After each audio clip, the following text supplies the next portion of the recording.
जहां आज आपको cyber city, hitech city, smart city, metro city के दावे करके जुमला बना देने वालों के खिलाफ दस्तक देनी है। गीता में भगवान कृष्ण ने कहा था कि जब जब धर्म की हानि होती है तब मैं अवतार लेता हूं, जब जब अधर्म बढ़ता है मैं साकार रूप लेकर लोगों के सामने आता हूं, धर्म की स्थापना के लिए मैं युग युग में अवतार लेता हूं। बारिश भी अब कलयुग में अवतार लेती है। जब जब अव्यवस्था का सरकारी अधर्म बढ़ता है, बारिश कुछ तेज होकर सरकारी दलदल का सच सामने लाने के लिए अवतार लेती है। जब जब नाले नाली तक साफ करने में सरकारों का अधर्म हावी होता है, बारिश सच्चाई सामने लाने के लिए कुछ ही घंटे में तेज हो जाती है। सवाल यह है कि अब नजरें भी न मिलाने की हालत में जिन मंत्रियों अधिकारियों को बारिश छोड़ जाती है, वो अब शहरों के विकास के नाम पर हुए गड़बड़ झाले को स्वीकार करेंगे। एक रिपोर्ट देखते हैं उत्तर प्रदेश के उस गौतम बुद्ध नगर से जो दिल्ली से सटा है और जहां नियुक्ति के लिए लखनऊ तक पैरवी चलती है, जहां चंद घंटे की बारिश ने सीधे अधिकारियों के अधर्म का सच बेपर्दा कर दिया। बचपन में चंपक नंदन बालहंस पढ़कर खेला या देखा होगा, बूझो तो जाने। आज आप भी ये तस्वीर देखकर खेलिए और बूझिए कि आज तक संवाददाता ऐश्वर्या पालीवाल इस वक्त कहां खड़ी हैं। गंगा के बीच में, यमुना के किनारे, सतलुज के बीच में, शारदा के किनारे, घाघरा के बीच में, गोदावरी के किनारे, ब्रह्मपुत्र में या गंडक के पानी में। किसी पर भी आपने अगर हाँ कहा है तो गलत जवाब है। सही जवाब ऐश्वर्या आपको बताती है। मैं खुद जिस जगह खड़ी हूँ ये ग्रेटर नोएडा के डिस्ट्रिक्ट मजिस्ट्रेट यानी कि डीएम का दफ्तर है। जहां तक आपकी नजर जाएगी आपको सिर्फ पानी नजर आएगा। ये दफ्तर खुद लगभग डूब सा गया है। कई सारी गाड़ियां जो आपको नजर आएंगी वो डूबी हुई नजर आएंगी। कई सारे अफसरों को ये कह दिया गया है कि वो घर से ही काम करें। लोगों का सवाल अब यही है कि अगर अपना सवाल लेके और अपना दुख लेके, अपना दर्द लेके वो प्रशासन के पास नहीं आ सकते तो जाएंगे किसके पास? चलिए आपको ग्रेटर नोएडा में जिलाधिकारी कार्यालय की डूब रिपोर्ट दिखाते हैं। यहाँ डीएम के गेट पर बारिश ने धरना दिया। मोटरसाइकिल स्टीमर की तरह पानी छोड़ती चलती है। बारिश का धरना ऐसा, खाकी वाले साहब भी पैंट मोड़ कर चल रहे। एसडीएम साहब की सरकारी गाड़ी बारिश की वजह से अव्यवस्था के पानी में फंसी। डीएम दफ्तर आने वाले फरियादी के पायजामे ऊपर चढ़ गए। कोट पैंट वाले अफसर की पैंट 3 बिलांग ऊपर हो चुकी है। हाथ में लेदर वाला जूता लेकर चलना मजबूरी। ये उन डीएम के दफ्तर का हाल है जहां से पूरे जिले में बारिश का पानी ना भरे, इसकी निगरानी होती होगी। ये उस डीएम दफ्तर की तस्वीर है जहां से पूरे जिले में निर्माण में ड्रेनेज का इंतजाम मुकम्मल है कि नहीं ये फैसला होता होगा। ये उस डीएम दफ्तर की तस्वीर है जहां से ये निर्णय होता होगा कि जिले में जल भराव का जिम्मेदार कौन है। लेकिन बारिश ने बता दिया है कि ड्रेनेज सिस्टम तो जिलाधिकारी के दफ्तर का भी सही नहीं। अब बारिश तो गरीबी अमीरी नहीं देखती।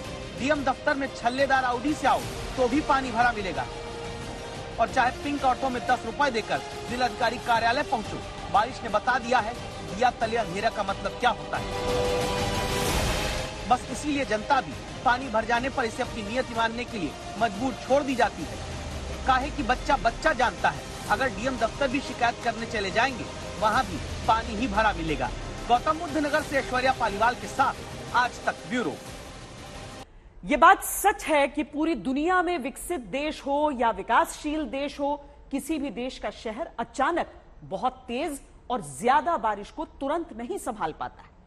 लेकिन एक सच यह भी है कि बारिश के कारण शहरों को बरसाती नाले जैसी हालत में डाल देने वाली लापरवाही के लिए जिम्मेदार है अनियंत्रित विकास, अदूरदर्शी सोच, भ्रष्टाचार और सरकार सिस्टम की अकर्मण्यता। ये सारी चीजें जब मिल जाती हैं तो गुरुग्राम जैसी साइबर सिटी का ब्यूटी पार्लर छाप विकास का फेशियल एक दिन की बारिश में धुल जाता है। गुरुग्राम की ये तस्वीरें गुरुवार की हैं। क्यों आम आदमी को इस हालत में इस शहर ने ला दिया?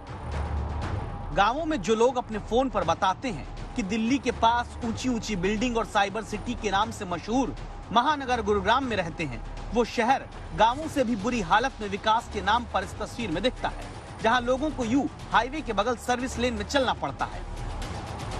महंगी बाइक में आगे भोले बाबा का त्रिशूल इसलिए भी लगवाया होगा कि हर बुरे वक्त से रक्षा करेंगे। नहीं पता होगा कि बारिश बता देगी कि वो बुरी नहीं, बुराई उस अनियंत्रित होकर शहर बसा देने वाली व्यवस्था में है, जहां कहना मजबूरी है कि गुरुग्राम में चलना नहीं आसान। बस इतना समझ लीजिए, बारिश में नर्क जैसी हालत है और डूब कर जाना है।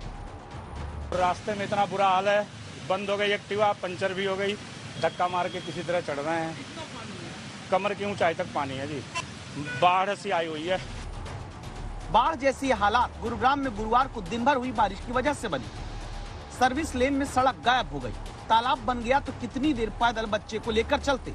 इस महिला को गोद में बच्चा लेना पड़ा। ये गुरुवार की ही तस्वीर है। ये नेशनल हाईवे है, ये सर्विस लेन है। बारिश ने दोनों को पानी से भर दिया। क्या ये दोष बारिश का है? अगर हाँ तो इतनी बारिश क्यों और कैसे हो गई? सबसे ज्यादा हुआ है बल्लभगढ़ में 180 मिलीमीटर, और हरियाणा में भी आर्जनिंग जैसे गुड़गांव है वहाँ भी हुआ। हमारा दिल्ली का जो पश्चिम भाग है, पश्चिम दिल्ली जो है, जैसे पाला में, साउथ वेस्ट दिल्ली और आयानगर वगैरह, वहाँ से भी हुआ है 110 मिलीमीटर, और हमारा लोधी रोड सफदरजंग 70 मिलीमीटर। तो कल पीक था ये एरिया में, आज कम हो रहा है। जो कारण है इसका मेनली जो इंटरेक्शन है, जो बंगाल का खाड़ी से जो सिस्टम आया था उत्तरी मध्य प्रदेश, वहाँ केंद्रीभूत है। लास्ट 48 आवर्स में कहीं नहीं जा रहा है, और उसके साथ जो पश्चिम विक्षोभ आया है वो इंटरेक्ट कर रहा है, इसलिए अरेबियन सी से मॉइस्चर आ रहा है, बे ऑफ बंगाल पूर्वाया मॉइस्चर ला रहा है, इसके वजह से इतना रेन रिलीज हुआ है। इनफैक्ट जो सितंबर अगस्त का सबसे ज्यादा बारिश कल हुआ है, ठीक है ना, दिल्ली की बात करें या हरियाणा का बात। मौसम वैज्ञानिक भौगोलिक कारण तो बारिश का बता देते हैं, लेकिन क्या सिर्फ इसीलिए जनता के पास और कोई चारा नहीं बचता, जान जोखिम में डालना पड़ता है। गुरुग्राम के राजीव चौक अंडरपास की अब कहानी है। इतना पानी भरा कि सवारी अपनी बाइक और कार की खुद जिम्मेदार है जैसी अवस्था में सरकारी व्यवस्था ने इन्हें छोड़ दिया, जिनसे अब जनता पूछती है कि साइबर सिटी के दावे वाले क्यों ऐसी सिटी बनाई जो बारिश के पानी में है समाई। ये गवर्नमेंट की फेलियर है। एक दिन की बारिश, सेकंड डे तो अभी कंप्लीट भी नहीं हुआ है सर। वन डे की बारिश में ये हाल है यहाँ का। एक दिन में 130 मिलीमीटर बारिश में यूं पूरा शहर घुटनों पर झुक जाए, इसकी वजह क्या है? समझिएगा, गुरुग्राम जो अरावली पहाड़ी की तलहटी में बसा शहर है, गुरुग्राम जहां दशकों पहले सैकड़ों झील और दूसरे जलाशय होते थे। गुरुग्राम में पहले झीलें प्राकृतिक ड्रेनेज सिस्टम की तरह काम करते हुए पानी को अपने भीतर समा लेती थी, सोख लेती थी पानी को, जिससे शहर बाढ़ जैसी स्थिति में नहीं पहुंचता था। 1956 में गुरुग्राम में करीब 640 झील जैसी वाटर बॉडीज हुआ करती थी, जो दावा है कि साल 2018 तक घटकर सिर्फ 251 रह गई।